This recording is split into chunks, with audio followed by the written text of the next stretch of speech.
Assalamualaikum warahmatullahi wabarakatuh. Apa kabar anak-anak ibu sekalian? Apakah kalian hari ini dalam keadaan bahagia? Ingat ya, jangan lupa jaga kesehatan dan tetap tersenyum. Baiklah anak-anakku semuanya, kali ini masih ketemu dengan Bu Sinta ya, dengan materi layanan, bimbingan, dan konseling. Nah anak-anak, tema bimbingan dan konseling hari ini adalah tentang bullying. Sudah pernah dengar apa itu bullying?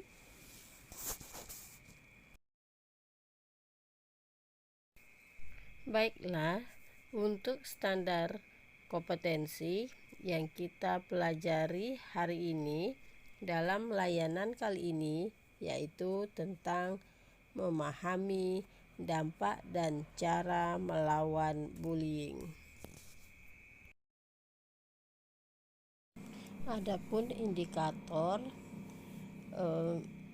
keberhasilan yang nanti yang diharapkan setelah anak-anak menyimak video dari layanan bimbingan dan konseling ini, agar anak-anak nantinya bisa memahami perilaku yang dikategorikan sebagai tindakan bullying dan mampu memahami dampak dari bullying dan mampu melawan bullying itu sendiri. Selain itu, anak-anak ibu tidak melakukan pembulian terhadap temannya baik di sekolah maupun di luar sekolah. Untuk materi pada bullying kali ini ada poin-poin yang perlu anak-anak perhatikan, yaitu yang pertama adalah tentang pengertian dari bullying itu sendiri. Kemudian adalah bentuk-bentuk dari bullying. Kemudian yang ketiga adalah dampak yang ditimbulkan dari perilaku bullying. Dan yang terakhir adalah bagaimana cara melawan bullying itu sendiri, ya. Baiklah, kita masuk pada pengertian dari bullying. Bullying atau tindakan agresif yang melibatkan ketidakseimbangan kekuatan sehingga merugikan orang lain. Nah, perilaku agresif ini dapat dilakukan berulang kali dan menyebabkan masalah yang serius pada orang yang dibully. Nah, itu adalah pengertian dari bullying itu sendiri. Oke. Kemudian setelah kita tahu pengertian dari bullying tadi, nah kita juga harus tahu bentuk-bentuk dari bullying, yaitu kategori-kategori atau sikap-sikap yang dikategorikan dalam bullying itu apa saja. Nah, bentuk-bentuk dari bullying yang pertama adalah ada bullying fisik, kemudian ada bullying verbal. Nah, yang ketiga adalah bullying sosial. Nah, yang keempat adalah cyberbullying. Mari anak-anak kita simak satu persatu tentang bentuk-bentuk bullying yang sudah ibu paparkan ini. Nah, kita mulai dengan bullying fisik.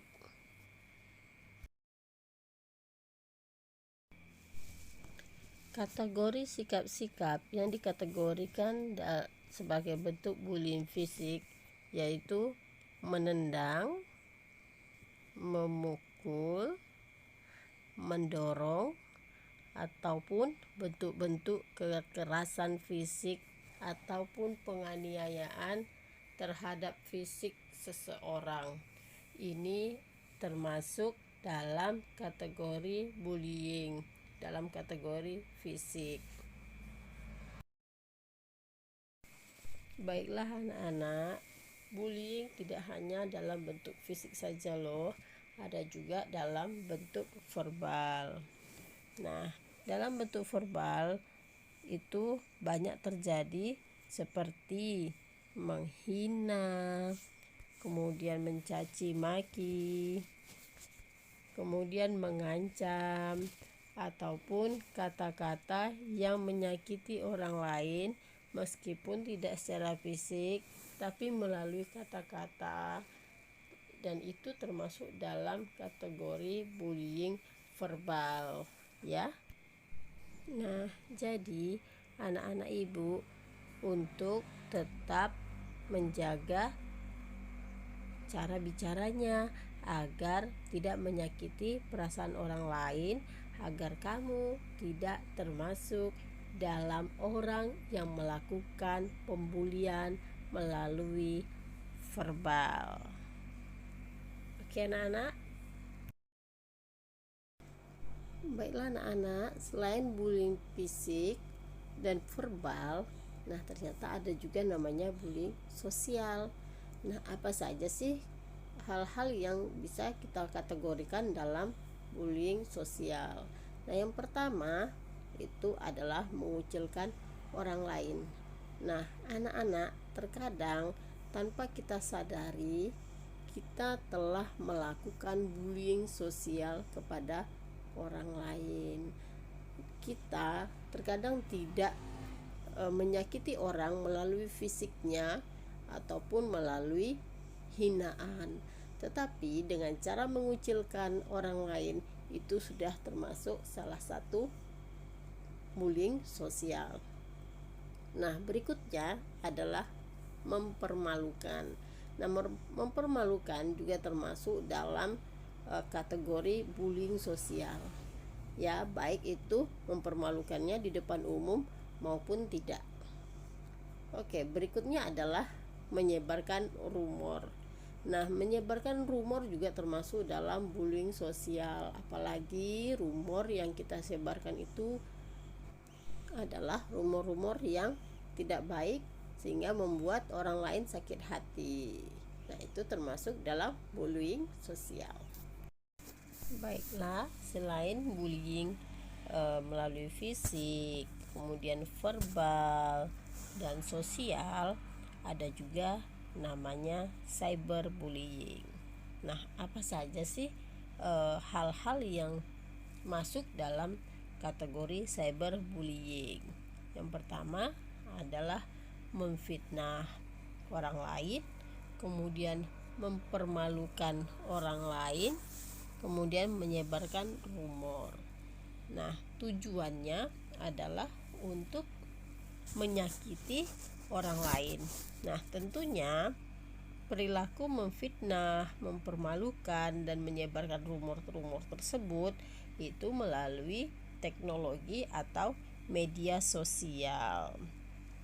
Nah, baiklah anak-anak, untuk cyberbullying contohnya adalah seperti kita memasukkan video yang tidak senonoh tentang orang lain ataupun foto-foto yang tujuannya adalah menyakiti orang tersebut, maupun kita membuat kata-kata di media sosial yang tujuannya juga menyakiti orang lain.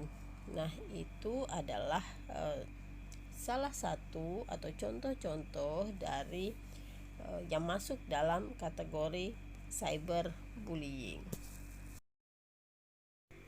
Nah, baiklah anak-anak, setelah kita mengetahui pengertian dari bullying, kemudian kita juga sudah mengetahui bentuk-bentuk dari bullying. Nah, sekarang kita masuk pada dampak-dampak dari bullying. Nah, apa saja sih dampak-dampak dari bullying? Nah, bullying sangat memiliki pengaruh yang besar dalam kehidupan seseorang. Nah, dampaknya yang pertama adalah timbulnya rasa minder, menyendiri, tidak percaya diri, kemudian pendiam. Nah, kemudian yang kedua adalah gangguan pada fisik dan gangguan pada psikis. Tentu saja orang-orang yang akibat dari pembulian, dia akan mendapatkan tekanan-tekanan dalam dirinya, sehingga terjadilah gangguan-gangguan pada fisiknya atau psikisnya. Nah, yang ketiga adalah sangat berbahaya, itu biasanya bisa terjadi bunuh diri. Nah, hal ini sangat berbahaya kalau sampai terjadi dengan orang-orang di sekitar kita. Nah, baiklah anak-anak, untuk itu kita harus lebih berhati-hati, jangan sampai kita menjadi salah satu pelaku bullying. Setelah kita mengetahui dampak dari perilaku bullying, nah, kita akan membahas bagaimana cara melawan perilaku bullying tersebut. Nah, adapun cara melawan perilaku bullying tersebut adalah yang pertama, yaitu percaya diri. Dengan rasa percaya diri, kita dapat melawan perilaku bullying, sehingga orang lain tidak memiliki kesempatan untuk membuli kita.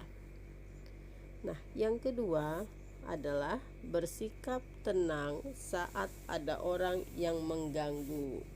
Nah, anak-anak, ketika kalian menemukan orang yang mengganggu, nah, jangan kamu merasa cemas. Kalian harus menjaga atau mengatur emosi kalian dengan baik agar kalian tidak menjadi korban pembulian. Nah, yang ketiga adalah jangan biarkan emosi kalian terpancing. Nah, berikutnya adalah jika melihat ada teman yang menjadi korban, maka tolonglah dan laporkan. Kemudian, lakukan perlawanan diikuti dengan berteriak, lari, atau tindakan apapun sambil mencari pertolongan. Selanjutnya, laporkan orang yang melakukan bullying pada orang tua, guru, maupun pihak berwajib. Nah, anak-anak, itulah cara-cara kita untuk melawan bullying. Nah, baiklah anak-anak, itulah tadi pemaparan tentang materi bullying. Nah, di sini Ibu memiliki lembar evaluasi. Nah, dijawab dengan jujur ya anak-anak. Pertanyaan yang pertama adalah, pernahkah kamu melakukan bullying terhadap temanmu? Nah, tolong dijawab jujur ya. Nah, pertanyaan kedua adalah, coba ceritakan kembali perbuatan apa saja yang termasuk dalam kategori bullying. Nah, yang ketiga, apa yang terjadi jika seseorang terus-menerus dibully? Kemudian pertanyaan keempat adalah, apa yang kamu lakukan apabila kamu mengetahui ada teman yang di sekolahmu yang sering dibully oleh orang lain? Yang kelima, apa yang harus dilakukan agar kamu tidak menjadi korban dari bullying? Nah, ada 5 poin yang Ibu ambil untuk kalian kerjakan dalam evaluasi. Baiklah anak-anak, itulah tadi pemaparan Ibu tentang materi bullying dalam layanan bimbingan konseling kita pada hari ini. Nah, Hendaknya dan ibu berharap tentunya anak-anak ibu saling membantu dan bekerja sama sehingga tidak terjadi pembulian di sekolah maupun menjadi salah satu orang yang membuli. Nah, karena perilaku-perilaku seperti itu bukanlah perilaku-perilaku yang terpuji. Bela anak-anak, semoga kita semua dalam lindungan Tuhan Yang Maha Esa. Ibu akhiri kegiatan kita kali ini dengan Assalamualaikum warahmatullahi wabarakatuh.